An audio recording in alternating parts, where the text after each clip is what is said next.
Memories of Murder adalah film detektif asal Korea yang disutradarai oleh Bong Joon-ho, sutradara yang sama dengan film Parasit. Kalian juga pastinya kenal. Mengangkat kisah nyata tentang pembunuh berantai pada perempuan untuk dijadikan pelampiasan nafsu. Bahkan nih guys, ketika film ini dibuat pun nyatanya pembunuhnya belum tertangkap. Sampai pada tahun 2019 kemarin, mungkin dia lagi apes, akhirnya bisa tertangkap juga. Kalian bisa bayangin aja deh guys, kasus ini tahun 86, film ini dibuat di tahun 2003, dan baru 2019 penjahatnya bisa tertangkap. Gila kan, hebat kali itu penjahatnya bisa buron bertahun-tahun. Park Do-man adalah seorang detektif terbaik di desa itu, walaupun kenyataannya dia punya sifat yang ceroboh. Satu lagi rekannya yaitu Yungko, dia punya sifat temperamen dan juga selengean. Dan yang ketiga ada detektif Seo Tae-yoon yang terbilang paling teliti dari semuanya. Nah itu dia para aktor utamanya. Kalau kalian udah jelas, langsung aja kita langsung ke alur ceritanya. Film diawali ketika detektif Park Do-man yang merupakan polisi di sebuah desa tiba untuk menyelidiki kasus pembunuhan. Di sana, tepatnya di sebuah ladang, ia menemukan mayat yang tergeletak di gorong-gorong dengan posisi tangan terikat dan sudah digerumuti semut. Di sisi lain, anak-anak justru malah memainkan barang bukti yang berupa pakaian korban. Dari sinilah awal mula kasus pembunuhan yang tidak disangka-sangka yang nantinya bakal berubah menjadi teror menakutkan bagi para gadis di desa itu. Keesokan harinya, detektif Park pun mulai menginterogasi beberapa orang yang pernah dekat dengan korban, yang mungkin saja meninggalnya ada hubungannya dengan orang-orang terdekatnya. Namun, belum juga tuntas kasus ini, keesokan harinya tiba-tiba ia harus dikejutkan dengan penemuan mayat seorang wanita yang diikat dan disumpal dengan celana dalamnya. Dan sesampainya di TKP yang berada di sebuah ladang, ia pun marah-marah karena tim forensik belum datang dan sedangkan warga di sana sudah ramai berkerumun. Ya tentu saja, hal ini menyulitkan penyelidikan.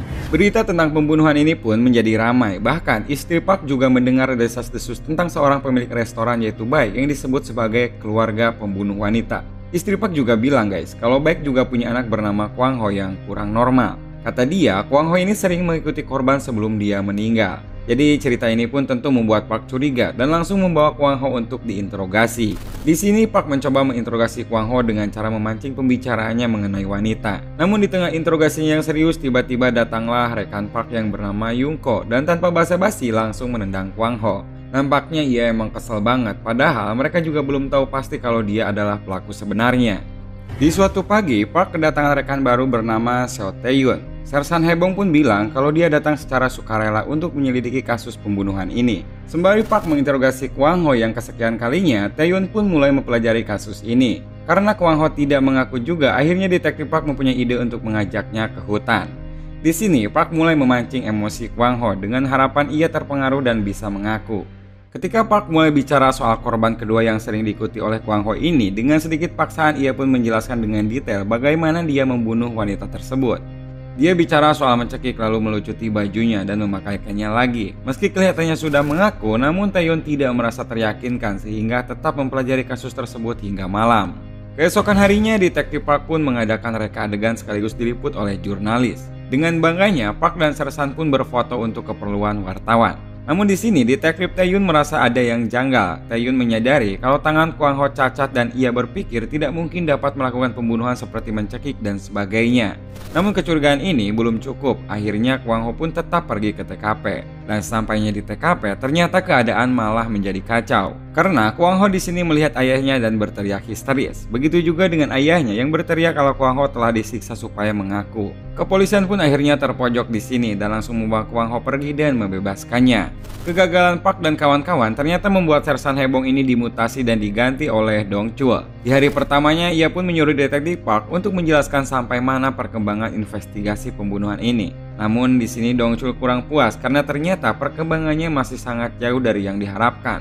Hanya 1 atau 2 petunjuk yang penting kalau ternyata pembunuhan ini selalu terjadi di sekitaran jam 12 malam.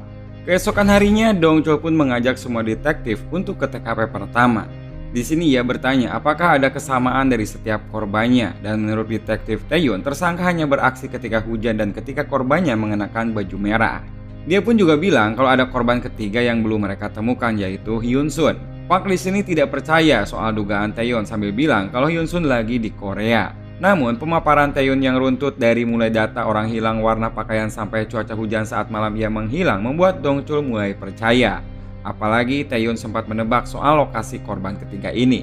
Setelah diberi izin, akhirnya Taeyun pun mulai penyisiran dan benar saja ternyata mereka menemukan korbannya. Setelah dibawa ke rumah sakit, mereka semua di sini mulai menyadari kalau korban ini diikat dengan simpul yang sama seperti korban sebelumnya. Wajahnya ditutup dengan celana dalam korban serta lehernya dicekik dengan barang-barang korban, dan semua itu sama dengan yang dialami korban sebelumnya.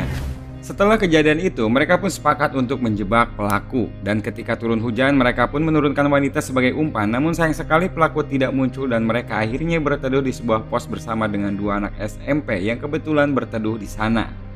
Sementara itu, di tempat lain ada seorang wanita yang diminta untuk menjemput pacarnya. Di tengah perjalanan, ia pun mendengar siulan yang misterius, dan hal ini pun membuatnya khawatir dan mulai memperhatikan sekitar. Namun naas guys, dia tertangkap dan keesokan harinya wanita ini pun ditemukan tewas.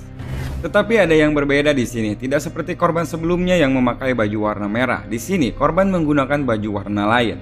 Tapi tetap saja para detektif menyimpulkan kalau pembunuhnya sama, karena korban mulutnya disumpal dengan celana dalam dan simpulnya juga sama dengan korban sebelumnya.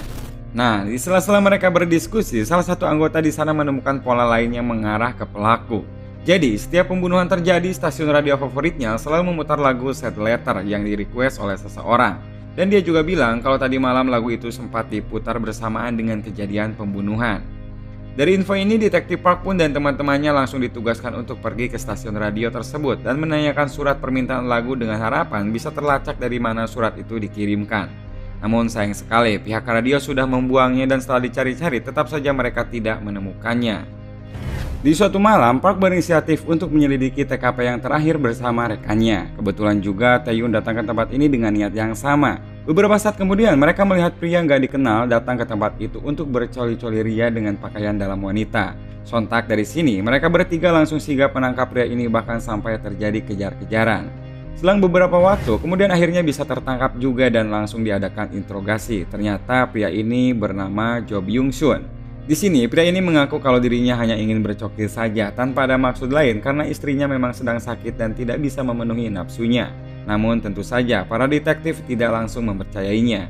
Di sisi lain, keesokan harinya publik makin resah karena Jo Byung-sun adalah orang baik yang ditahan secara tidak resmi tanpa bukti apapun. Sama seperti Kwang Ho, Detektif Park juga memaksa Byung-sun untuk mengaku perbuatannya yang dia nggak lakukan dengan mengikuti kronologi buatan dari Detektif Park. Karena ia merasa ini hanya karangan saja, dia pun berinisiatif untuk menambahkan cerita yang ia tahu. Kronologinya ia tambahkan dengan keanehan yang terjadi di sekitaran sekolah. Kalau di sana ternyata ada seorang misterius yang banyak dibicarakan orang. Tentu saja hal ini membuat detektif Taeyun curiga dan bertanya. Byung-sun pun langsung menjawab kalau warga desa semuanya udah pada tahu kalau ada orang gila yang tinggal di toilet sekolah di desa itu. Bahkan para warga menganggap kalau pembunuh berantai yang selama ini mereka cari adalah orang gila itu. Besoknya, Taeyun langsung mengunjungi sekolah tersebut dan mulai bertanya kepada salah satu murid yang ada di sana. Dan ternyata ceritanya benar, murid itu juga bercerita tentang wanita gila yang tinggal di toilet sekolahnya dan suka berkeliaran ketika malam. Gak lama setelah itu, detektif pun langsung menuju toilet yang diceritakan tadi. Namun bukan orang gila yang ditemukan, dia malah bertemu dengan salah satu guru yang ada di sekolah itu. Dia pun mulai bercerita kalau dia sempat mendengar tangisan seorang wanita di toilet itu, dan tangisan itu berasal dari seorang wanita yang tinggal di bukit dekat sekolah itu. Selang beberapa lama, Taeyun pun datang bersama rekannya untuk menemui wanita tersebut. Ternyata guys, wanita itu tidak gila, dia hanya trauma dengan kejadian yang pernah dialaminya. Dia ini ternyata pernah menjadi korban dari si pembunuh yang lagi ramai saat ini. Dia juga bercerita kalau cara pelaku dalam menangkap dan mengikat korban sama persis seperti yang ia alami dulu. Namun sayangnya dia nggak melihat jelas wajah si pelaku. Dia cuma bilang kalau tangan si pelaku yang pernah membekapnya terasa lembut seperti tangan seorang wanita. Setelah interogasi itu, Taeyun pun kelihatannya semakin penasaran bercampur frustasi. Sampai di sini juga kita yang nonton bisa beranggapan guys, kalau si pelaku ini memang benar-benar pintar dan juga licin. Di sisi lain, Park masih berhadapan dengan Byung-sun yang kali ini digantung terbalik. Beberapa saat kemudian, Taeyun pun datang dan langsung mengecek tangan Byung-sun yang ternyata tidak lembut seperti yang diceritakan si wanita tadi. Park pun di sini tersinggung karena Taeyun tiba-tiba menyuruh melepaskannya sampai terjadi perkelahian di sini. Namun perkelahian ini tidak berlangsung lama guys, karena lagu Sad Letter tiba-tiba terdengar di radio. Dan saat itu kebetulan juga sedang terjadi hujan. Semua anggota pun mulai panik. Taeyun juga langsung menelpon pihak radio untuk menanyakan surat permintaan lagu, tapi sialnya malah dianggap sebagai penelpon iseng. Sedangkan Sersan yang meminta bantuan juga tidak mendapatkan hasil karena para anggota kepolisian lain sedang sibuk mengurusi demo di kota lain. Dan akibatnya petunjuk-petunjuk semua itu ternyata benar dan korban pun tidak terelakkan. Keesokan harinya saat di forensik, mereka menemukan hal yang cukup janggal. Di dalam kemaluan wanita ini ditemukan 9 potongan buah persik. Penemuan ini membuat Park dan Taeyun lemas, bahkan Park sampai merobek buku miliknya yang berisi kumpulan terduga. Di saat itu juga anggota lainnya menelepon mereka dan berkata kalau dia sudah menemukan kartu pos orang yang kemarin merequest lagu Sad Letter. Orang itu ternyata bernama Park Hyunju dan alamatnya juga tertera di sana. Park dan Taeyun pun langsung pergi ke alamat tersebut dan menemukan ibu kos Hyunju yang memberitahukan kalau Hyunju sedang bekerja di suatu pabrik. Dan singkat cerita, mereka pun berhasil menangkap Hyunju dan langsung melanjutkan interogasi kepadanya. Hal yang pertama Taeyun lihat adalah tangannya. Ternyata cocok seperti yang wanita tadi katakan. Mereka pun juga menanyakan kapan dia mulai tinggal di desa. Dan Hyunju pun menjawab September, yang dimana tak lama sebelum terjadi pembunuhan pertama. Mereka juga bertanya soal lagu Sad Letter dan Hyunju mengaku kalau ia sengaja merequest lagu tersebut ketika hujan. Yang lebih mencurigakannya guys, dia ini tidak tahu soal lagu terakhir yang diputar di radio kemarin. Jadi jelasnya begini, pembunuhan terakhir itu kan terjadi antara 7.30 sampai jam 8 malam. Sedangkan lagu ini diputar pada jam 7.30-an. Dia bilang mendengarkan radio ini sampai akhir, yang berarti itu sampai pada jam 8. Lalu kenapa dia nggak tahu lagu terakhir padahal si penyiar selalu menyebutkan setiap judul lagu yang diputar? Berarti setelah dia mendengarkan lagu itu, dia pun pergi keluar untuk melakukan sesuatu. Jadi dugaannya seperti itu. Suasana semakin intens ketika Taeyun menunjukkan buah persik dari korban tadi. Hyunju berteriak menyangkal dan Yungko langsung terpancing dan menendangnya. Akibatnya, Sersan Dongchul pun langsung melarang Yungko untuk jangan pernah masuk lagi ke ruang interogasi. Sambil merasa frustasi, Taeyun pun mulai berencana untuk menangkap Hyunju dengan cara memaksanya untuk mengaku seperti yang Park lakukan sebelumnya ke Kwang Ho. Dan bicara soal Kwang Ho, mereka pun mulai sadar kalau ternyata pengakuan mencekik dan membunuh waktu itu ternyata adalah cerita sebenarnya. Biar lebih jelas lagi, jadi gini guys, takutnya kalian lupa. Dari awal kan Kwang Ho ini adalah seorang anak kurang normal yang sering menguntit para wanita. Dan kebetulan waktu itu Kwang Ho menguntit wanita yang menjadi korban kedua. Jadi cerita yang ia sampaikan waktu diinterogasi sama Park di hutan itu adalah cerita pembunuhan sebenarnya yang ia lihat secara tidak sengaja ketika ia menguntit korban. Paham ya guys? Dari sini Park dan Taeyun pun tersadar kalau Kwang Ho adalah kunci dan satu-satunya saksi yang melihat jelas siapa pelaku dan bagaimana kejadian pembunuhan itu terjadi. Mereka pun langsung ke rumah Kwang Ho tapi tidak menemukannya. Malahan Park menemukan Yungko yang sedih setelah dimarahi oleh Dongchul. Karena tidak terima diejek, Yungko pun langsung menganiaya orang yang sedang makan di sana. Park tentu tidak tinggal diam dan mencoba melerai perkelahian. Di tengah kerusuhan, Kwang Ho tiba-tiba datang, tapi tidak lama setelah itu ia pun langsung kabur karena telah menancapkan paku ke kaki Yungko. Park dan Taeyun pun langsung mengejarnya dan berhasil membujuk Kwang Ho untuk membeberkan apa yang ia lihat waktu itu. Namun sayangnya ketika Kwang Ho diperlihatkan foto Hyunju, dia tidak langsung menjawabnya karena keburu datang ayahnya yang beranggapan bahwa Kwang Ho sedang disiksa oleh Park dan juga Taeyun. Karena panik, Kwang Ho pun kabur lagi dan harus kehilangan nyawa karena ditabrak oleh kereta. Dan hal ini pun menyisakan luka buat Park karena ia tidak sempat menyelamatkan Kwang Ho. Dan akhirnya tanpa adanya bukti yang kuat, Hyunju pun terpaksa dibebaskan. Namun di saat hampir tidak ada harapan, ternyata ada bekas sperma yang ditemukan di salah satu mayat korban. Dari sperma ini DNA pelaku bisa diketahui guys. Namun mereka harus mengirim sampel itu ke Amerika dulu karena teknologi di sana belum memadai.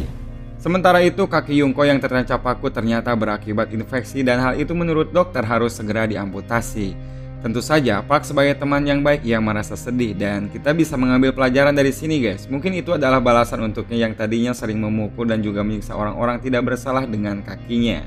Taeyun yang masih curiga ini terus mengintai Hyunju dan pada saat Hyunju pergi sayang sekali mobil Taeyun tidak bisa dinyalakan. Sesampainya di kantor, Taeyun pun mulai berkata yang tidak-tidak soal Hyunju dan menganggap lepasnya Ju malam ini bisa saja akan ada lagi korban. Dan ternyata benar, keesokan harinya ada korban lagi. Di sini Taeyun sangat merasa bersalah karena tadi malam sempat kehilangan jejak Hyunju dan ia juga ternyata mengenal korban yang ternyata adalah seorang murid yang sempat bertemu di sekolah waktu itu. Di sini mulai greget nih guys. Coba kalau tadi malam Taeyun bisa mengikuti Hyunju dan jika memang dia adalah pelakunya, setidaknya malam itu juga bisa langsung tertangkap dan misteri ini bisa terungkap. Taeyun yang emosi langsung pergi dan menghajar Hyunju. Pada saat Hyunju hampir ditembak, Park pun datang sambil membawa hasil DNA. Taehyun benar-benar terkejut guys ketika melihat hasilnya yang nunjukin kalau sperma tersebut tidak cocok dengan Hyunju. Tentu saja hal ini nggak bisa ia terima dan Taehyun pun berusaha menembak untuk kedua kalinya, namun tetap dicegah oleh Park. Sampai di sini mereka berdua pun gak ada pilihan lain selain membiarkan dia bebas dan kasus ini pun berakhir tanpa tersangka. Sangat disayangkan ya guys, padahal petunjuk-petunjuk yang mereka temukan sudah mendekati ke pelaku, namun bukti DNA yang terakhir harusnya menjadi bukti yang kuat, nyatanya hasilnya lain. Kemudian kita lompat ke tahun 2003. Di sini Park sudah memiliki 2 anak dan beralih pekerjaan menjadi salesman. Karena ingin nostalgia, Park pun mampir ke desanya, tepatnya ke ladang di mana ia menemukan korban pertama. Ketika melihat ke bawah parit, tiba-tiba ada seorang anak yang bilang kalau beberapa waktu lalu juga ada orang yang datang ke ladang tersebut dan orang itu bilang kepada si anak kalau dulu dia pernah melakukan sesuatu di tempat ini dan datang untuk mengenangnya. Dari sini bisa dipastikan kalau yang datang itu adalah si pelaku guys. Namun apa boleh buat, semua kasusnya sudah lenyap. Film pun berakhir dengan Park yang menatap sebagai simbol kalau sang pembunuh masih berada di sekitar kita. Dan untungnya pada tahun 2019, sang pembunuh berhasil ditemukan setelah berpuluh-puluh tahun buron. Sang pembunuh ini bernama Lee Chong-ju dan berumur 57 tahun dan saat ini menjalani hukuman seumur hidup.